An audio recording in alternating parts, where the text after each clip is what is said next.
Chicago, greatest city in the world according to one or two people if you ask them at the right time, like Oprah or Stephen Colbert, and Chicago Med, greatest medical TV show of all time if you ignore a lot of the competition.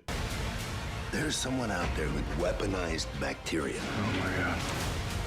Today we're looking at the third installment in the what the internet is now calling Chicago franchise, a franchise that previously had Chicago Fire and Chicago PD and added Chicago Justice after it. Where's my Chicago Teach or my Chicago Sewer Works? We need to put more respect on certain other public jobs, okay, as well. And as you might have guessed who has a hand in this one, that's right, it's Dick Wolf again. That dude who seems to have his grubby mitts all over every single cop or medical show that aired on network TV. In the nation's system, the worst by Regardless, Chicago Med has done the thing that draws my attention and potential ire, and that's having a trans character appear during the show at some point. In this case, the trans character is Denise Lockwood, the sister of one of our main cast of characters, Maggie Lockwood. From the blurb I can find describing Maggie, the head nurse of the emergency department where all the juicy medical drama happens presumably, she is heavily defined by her no-nonsense attitude and willingness to speak her mind to school the residents of the hospital when needed. Move! Hey, You're being ridiculous! To be clear, that's not me doing my white interpretation here, that's the literal show's description of her, so, you know, it's falling a little bit back on an off-used stereotype of black women, right up there with the sassy comedic black friend or wise old black mentor. Look, it is certainly far from just trans people who have to deal with bullshit monolithic versions of ourselves which pigeonhole us into specific roles that seem to further feed that perception and create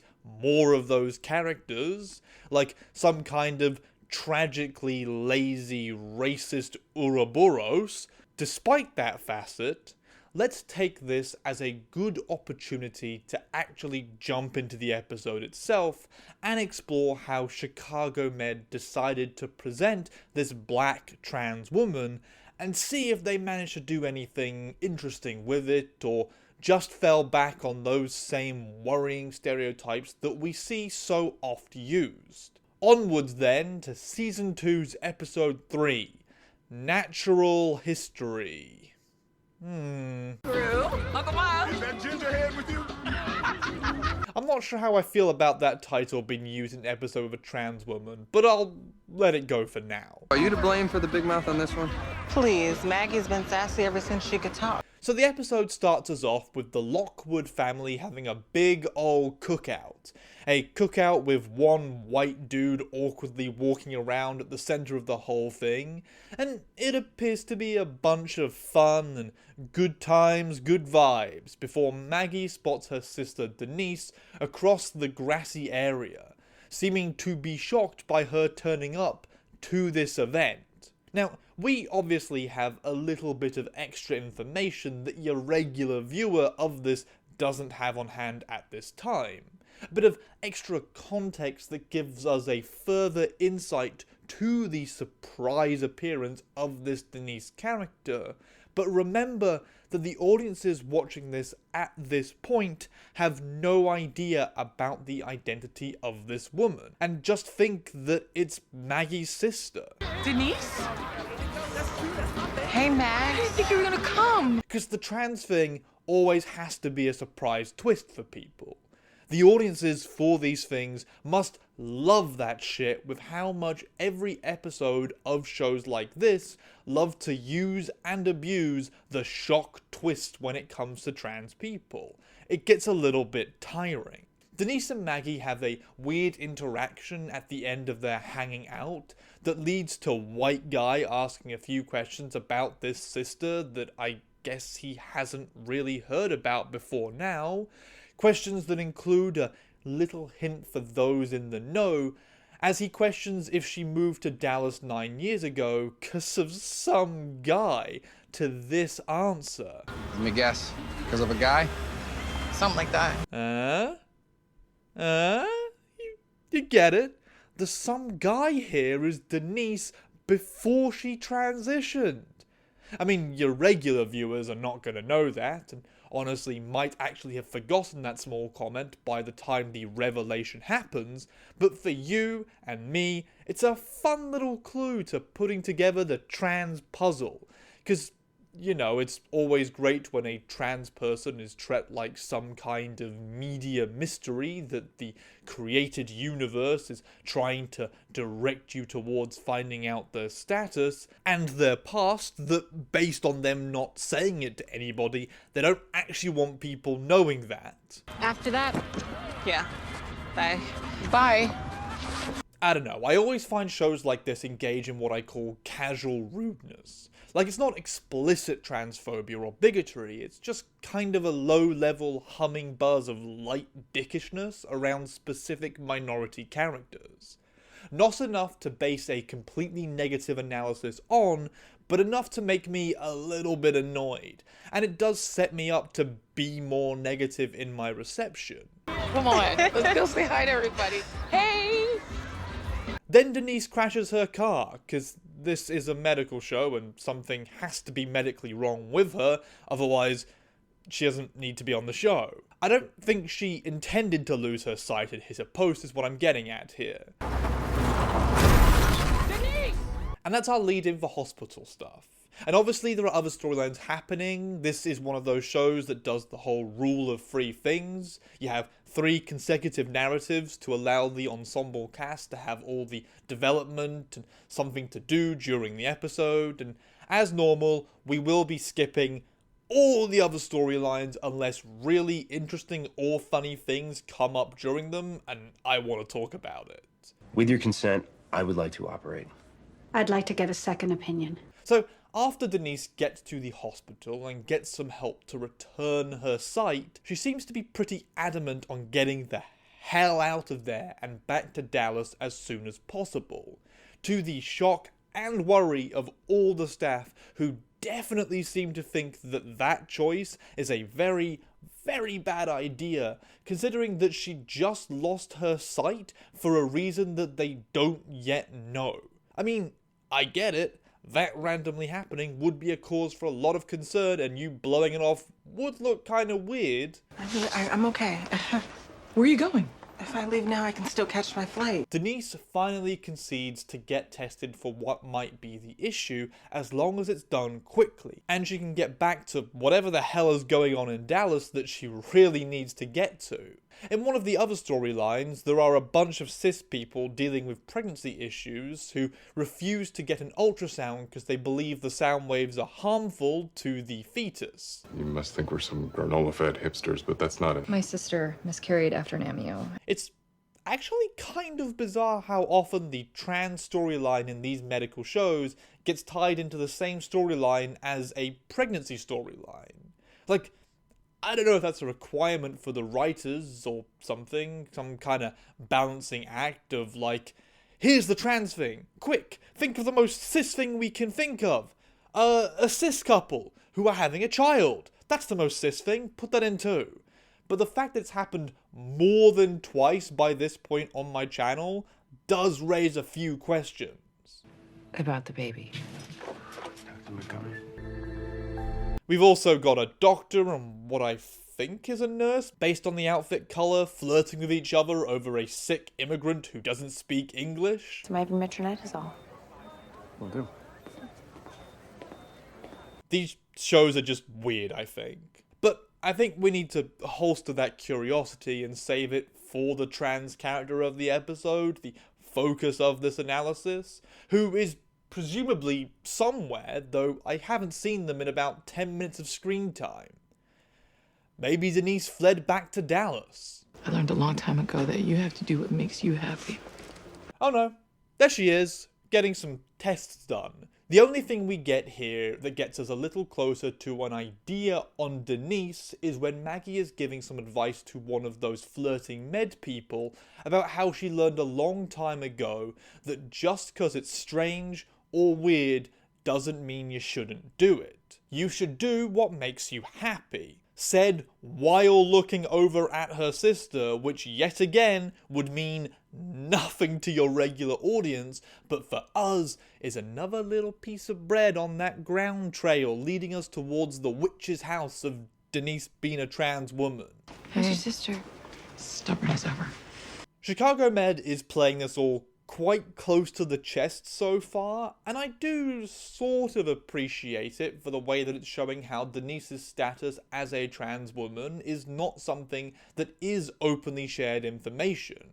Though, as we will potentially soon learn, it is maybe information that the medical people who are dealing with you could really use to ensure that your treatment is accurately assigned. This is a big part of why we need to destigmatize these trans elements and create/foster an inclusive environment so that trans people feel comfortable having indicators on their medical profiles about their status, or are willing to open up about it when it might be really fucking relevant to keeping them alive. Fear can lead to withholding, and withholding can lead to injury or death depending on what is affecting you and what gets prescribed to you. Yeah, surprisingly enough, the root cause of this trans issue here is yet again transphobia, and that will keep coming up over and over and over. And with that little statement from me done, we're back to the other storylines. Chicago Med, what the fuck are you doing here? You opened the show with Denise, and with establishing her, and then you basically sidelined her immediately by having Maggie become the main dominant voice in her narrative, and then didn't even fucking do much with her. Will, what do the presence of retinal autoantibodies indicate? What? I don't even know anything about Denise right now, except for the fact that she really, really fucking wants to get back to Dallas. Finally though, we get our moment, as a bunch of serious-faced medical staff say some esoteric bullshit that all leads to the revelation that Denise is dealing with cancer. I have cancer? Possibly. Possibly. We don't know for sure. I should probably have said that a lot less excitedly now that I hear myself saying it out loud. Denise might possibly be dealing with cancer. Nothing is for certain until they do some scans for it, but the test results kinda indicate that as the predominant possibility, and I bet you'll never guess which kind of cancer Denise, a cis woman as far as we currently know, is gonna end up dealing with. Well, I mean, now that I've put you on the path, you can probably definitely guess which one it's gonna be, and Mr. Gingerhead Man Doctor asked Denise about whether there is any other history that he should know about that could be involved in this search for cancer quest that he now has to do, to which Denise says no repeatedly, despite Maggie clearly trying to push her into revealing the big reveal thing that has just gotta happen at some point now. Any other medical history I should know? No. Denise? No.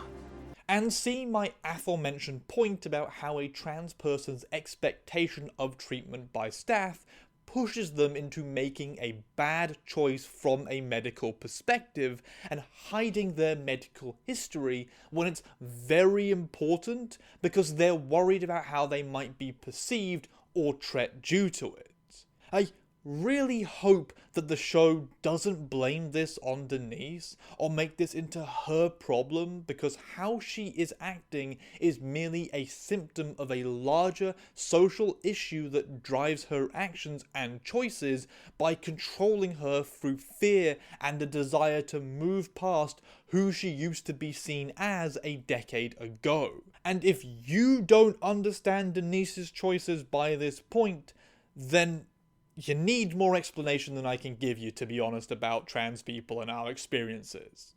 Anyway, while the testing for the cancer happens, the worst of all possibilities for Denise becomes true, which is the cancer is exactly in the one organ that reveals her trans identity to this doctor that she really tried to keep it from.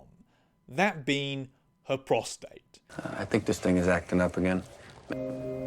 It's my prostate gland. Which surgery doesn't get rid of because there is no real easy way of doing that, and for most trans people it isn't something that you notice well enough to cause dysphoria, but it can be a source of cancer, and so regular checkups need to know about that so they can test for it. Yet again, I'm ringing that fucking bell about making the medical system trans inclusive, and I refuse to stop smacking that piece of metal until this shit gets fixed in real goddamn fucking life. This very quickly turns into an awkward situation with a lot of crying going on, cause I mean, it's some pretty rough information that seems to have been buried deeply and is getting dug up in what you have to imagine is one of the worst fucking ways. Like, the reminder of your trans status is getting shoved in your face, attached to a note about something that can very much fucking kill you and will need extensive treatments to cure. It's a double whammy of trans revelation and cancer. So, yeah, I think I can understand the show electing to go with a somber tone for this one, though I would say that the doctor's bedside manner could do with a bit of fucking work. Well, it's definitely enlarged. Before I send you over to the scan, I'm gonna need to order another panel. Like, the instant that Denise, crying, reveals her trans status while her sister, also crying, looks on silently, maybe that's a great time to chime in with a bit of encouragement and support, to point out that it's gonna be fine and that you respect her identity and will do your best to help her. You know, be a good doctor, not that good doctor. We've already covered him and he's not that great of a good doctor. Bit too, you know, transphobic and racist for my liking, to be honest, and I don't particularly enjoy all of it getting blamed on his autism. Excuse me, why didn't you tell me your sister used to be a man? It's not my place. It's up to the patient. And we see why Mr. White Man Doctor, who hasn't earned a name for me yet, doesn't react that way, and it's because he drags Maggie out of the room on some bullshit pretense to then grill her on the fact that she didn't tell him that her sister used to be a man. And before Maggie even responds here, let me be the first to tell this guy some words that maybe he's never heard before in his fucking life. Not your fucking business. Oh, a relative of a person you're seeing as trans? Guess what? That person doesn't owe you shit and doesn't have to inform you. This isn't even into the slightly murkier waters of if you are dating a trans person and they've withheld their status from you. This dude isn't dating Denise. He has no right to her information except for this very particular situation where he needed to be informed for medical purposes, and maybe he shouldn't have been the doctor on her case if he's connected to her through her sister. Maybe it should have been somebody else. How long ago did she transition? About 9 years ago. Because his connection to her family could possibly have caused Denise to be more reticent with the information. I mean, I get it. It's because this is gonna cause the drama for the show, but it also just seems like bad practice. Oh, and let's of course quickly point out how his first verbalization here is of course connecting Denise to that manhood that she clearly did not want to participate in or be associated with. A real class act here from all angles. Your sister used to be a man? Then you should have gotten her to tell me. We then get into the scene revealing information about Denise's transition, and yes, it is bizarre as fuck again that this is all happening away from the trans character. Like, her trans story really just is not hers. It's Maggie's trans story to tell, and the guy asks if the transition was hard on Maggie? 'Cause, oh, I don't know, the dude's a fucking idiot? And Maggie points out that it was a lot harder on Denise because, oh, I don't know, surprise, surprise there, I suppose. Was it hard for you? Harder for her. That's actually a classic cis move for you there to think about. This assumption that a trans person makes their family and friends' lives harder around them, and that we should seek to ease the pain for those poor family and friends. And like, I get it, there is certainly some adjustment period, but can we please focus on the actual trans person, the hurt that they're feeling in those conversations? Cause like, it feels as if one of those is more pressing and relevant. But I get it. Cis people gonna care about cis people, and can only really see trans people through the lens of how they affect the cis people around them. Truly one of those repeated notions that I think does feed a lot of negative reactions towards trans people. Audiences are constantly primed to always be thinking of the impact a trans person has, of the ramifications on those around them, rather than thinking of the actual trans person. And so empathy towards the trans person kinda gets bypassed. It's taken time. We had a lot to learn. Dr. Mann mentions how if it was his family that had a trans person in it, then that person would have got disowned. Yikes. And Maggie responds by saying that her family took their time to learn and grow accustomed to Denise. I mean, I want to quickly say something here, which is that I like how Chicago Med hasn't made it so the black family is the transphobic one. That as a group we see them from a distance having come round to and grown to be okay with their trans family member.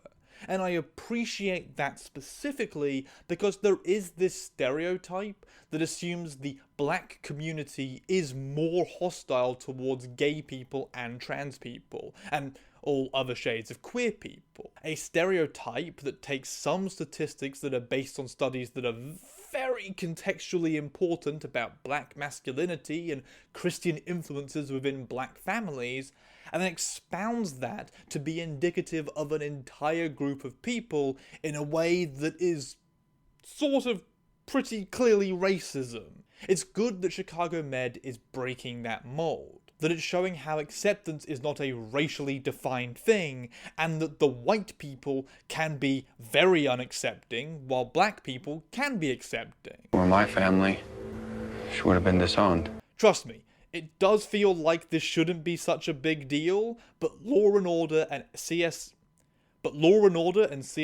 and SVU have made me very aware of how important those changes can be to breaking that mold. So Denise apparently just gets mad and refuses to be seen and decides to check herself out and go away, cause I guess she wasn't very happy with the service that she's got at this hospital. And also, as we know, she really needs to get to Dallas, you know? And our doctor guy talks about how he clearly got told off for using transgender as a noun. She wouldn't let me examine her. She's leaving. What? Did you know it was offensive to use the word transgender as a noun? You know, saying like, oh look, there's a transgender, and yeah. Think about it for 2 seconds and you will see why defining someone not by their personhood, but by one identifying feature of them could be seen as offensive. How comfortable would you feel going around saying, oh look, there's a gay, or oh look, there's a black?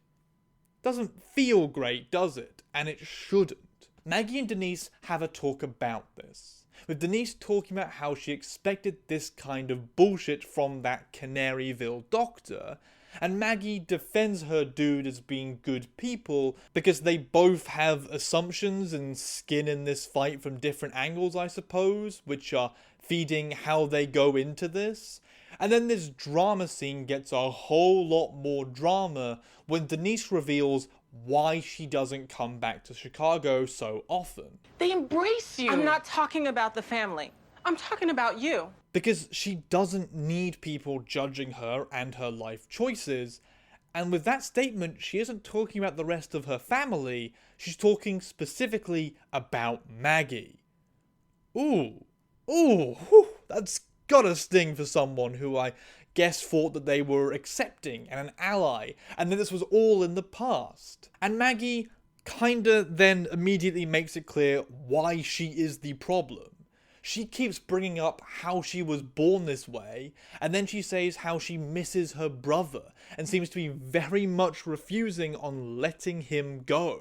You're throwing shade about how you were born this way. You hate what I've done to myself. I miss my brother. And there, you see it right there.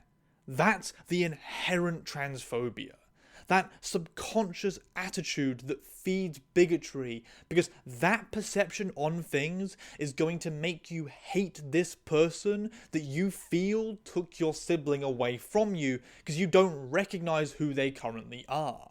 It's going to feed bitterness and resentment because you can't accept your sister for who she is right now and keep wanting her to go back. It's a pretty shit thing to drop on a trans person if we're being fully honest. Because that's your baggage, your problem that you should definitely be dealing with in therapy, but it's not the trans person's problem that you see them like that, despite how it might feel as if it's their fault. Well, he's gone, damn it. Not to me. Not totally. And with the air finally cleared on this though, Maggie makes it clear that no matter what, she doesn't want to lose her sister to this cancer thing. And Denise also opens up about how scared she is that she has cancer. You know, the show is kind of going with the idea that despite this argument, and despite what is clearly some deep problems building resentment here, these two do still love each other like close family, and there is still that bond, and they do hug it out at the end of the scene. Next we get Denise getting ready for all those scans and shit for the cancer, and she says the line which is effectively the writers basically just laying out the theme and the idea of the episode, specifically this. Feeling at war with my gender. Figure's the one piece I didn't get rid of, so it's gonna kill me. Yeah, it's a little bit hack shit, because I guess they were worried that people wouldn't pick up on that and might need to be reminded about what they wanted everyone to think when it came to this storyline. Do I like that as a narrative moral? I'm not sure, but it's definitely a very trans story to go with right. To have this be a case of a trans woman being punished by the last biological remnant of her maleness, at least in the eyes of the cis writers, that she has been trying to get rid of. And we learn that Denise has prostate cancer, that it's been caught early enough that it should be all good and treatable, and that she needs to see a urologist when she gets back to Dallas. Hell yeah, she's gonna get back to Dallas, baby. With treatment, I am hopeful it can be cured, but you'll need to see a urologist as soon as you get home. Maybe now I realise it wasn't so much that she really needs to get back to Dallas, because, you know, who the fuck wants to go to fucking Dallas? And more that she wanted to get away from Maggie. Wow. That's some real deep shit. And on that note, our Dr. Guy offers a second option to Denise, that she could stay in Chicago and get taken care of at this facility instead. A suggestion which leads to the big swelling moment and the looks between the two sisters over their very swiftly reforged bond. And yeah, Denise agrees to stay in Chicago with Maggie. Okay. And that's the last scene that we have involving Denise, at least. There is, however, one more scene of interest, that where Maggie and Dr. Mann are hanging out at a bar and talking about stuff before she then gives him a push to go and flirt with some lady he is looking at. And during this moment, Maggie mentions how it's moments like this that make her miss Malcolm, which is the dead name of Denise. You know what I think about Malcolm? It's times like these that I miss the most. Kind of feeling like maybe we aren't over that shit at all then? Like Maggie is just doing a casual spot of transphobia and dead naming here, and still feeling the way that she is openly over her sister's transition is clearly showcasing there is still some real root problems there that could do with addressal. But that's where it ends. That's the end of the scene and the end of the episode, so we've got no more learning to do with this episode. Now we have to do the analysis and try to work out if it was good. Malcolm. Go on. Now, the first thing that comes to mind as important to clarify is whether the actor involved in playing Denise was a trans actor. Something that is a pretty key thing to tick off for a couple of reasons. And the answer is that yes, she is played by Alexandra Gray, and the reason why this is so essential is threefold. Firstly, the acting industry is a notoriously tricky one to get into for a lot of minorities, and especially for trans people who have to deal with the biases and subconscious transphobia of casting directors who have a huge amount of power over whether you get your shot or not. And so having more trans people get their moments in the sun to further expand the industry to future trans actors is a pretty big deal for getting us onto screens. Secondly, is why getting on the screens is so important.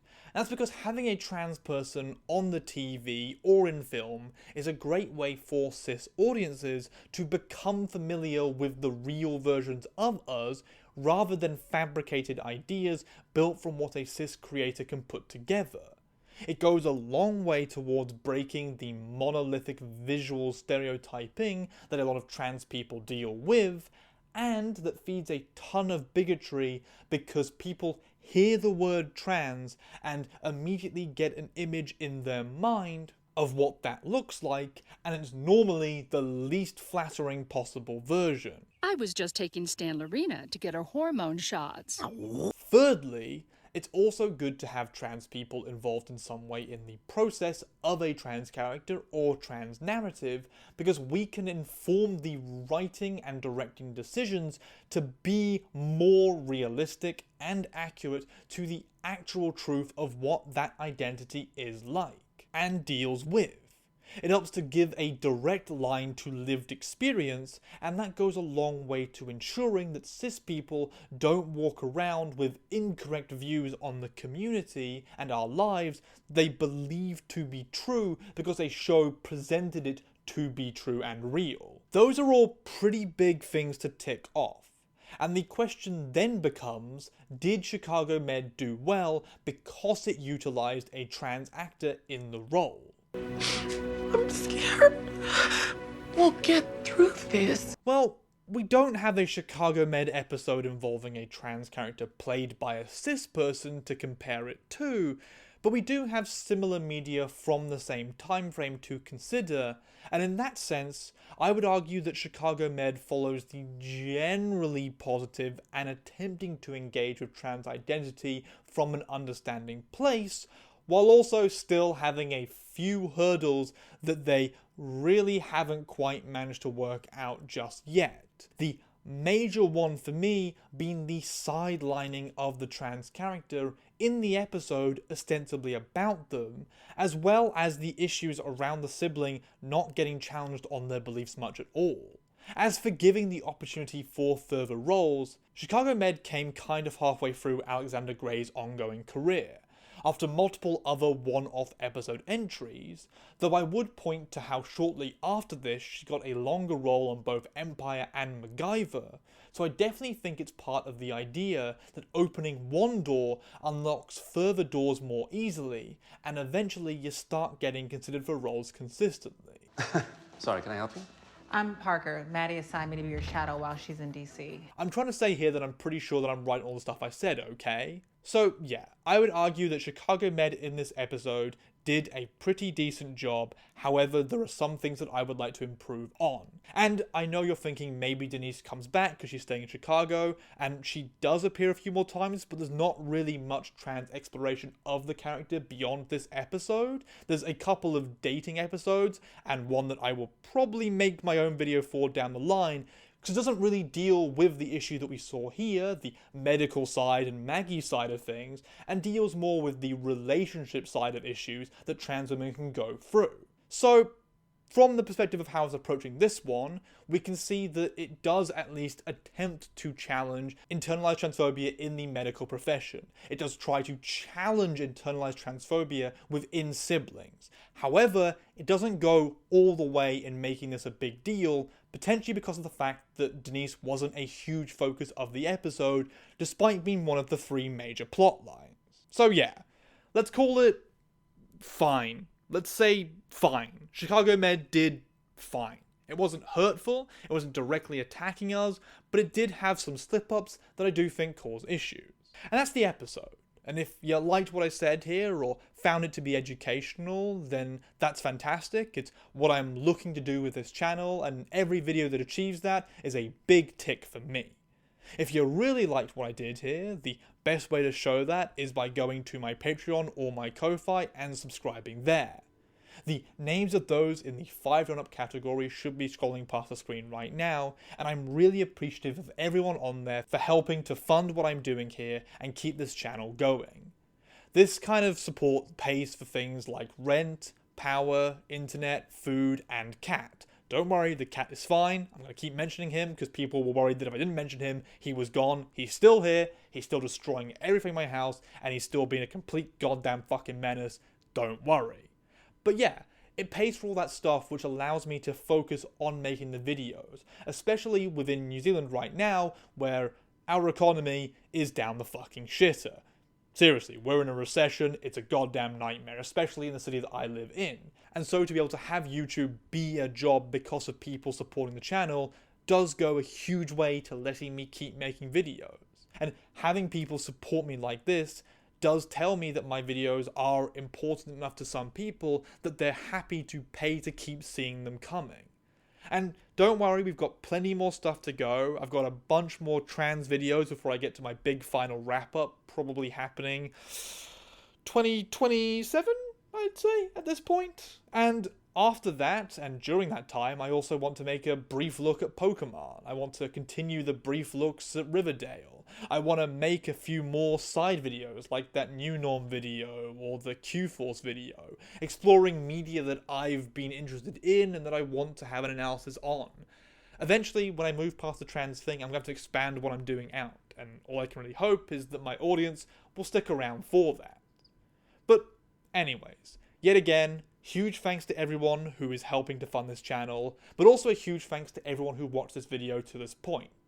And for those who share and subscribe and comment and who go and look at my other videos, who are doing all the things that help to keep the channel somewhat known in the YouTube algorithm, a nebulous, crazy thing that I don't really understand, and who decides whether my job is actually going to work or not, and yet I have no real power or control over it.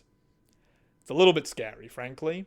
But yes, huge thanks to absolutely everybody, and I hope that you all have a great day.